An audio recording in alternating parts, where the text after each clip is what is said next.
Salih! Salih!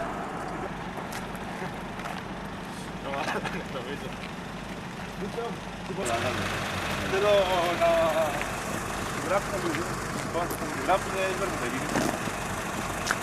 το μετέωρο βήμα του Περαγού. Χάλασε το εργαλείο ρε μαλάκα.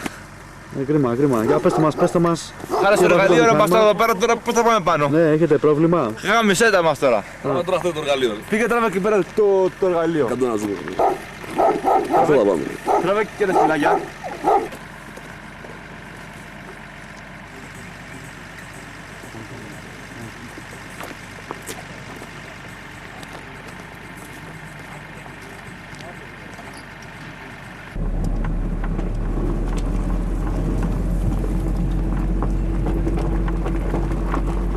Τώρα περνάει αργά γιατί φοβάται μην κολλήσουμε. Ας το σύνδρομο να φύγει να πάρει.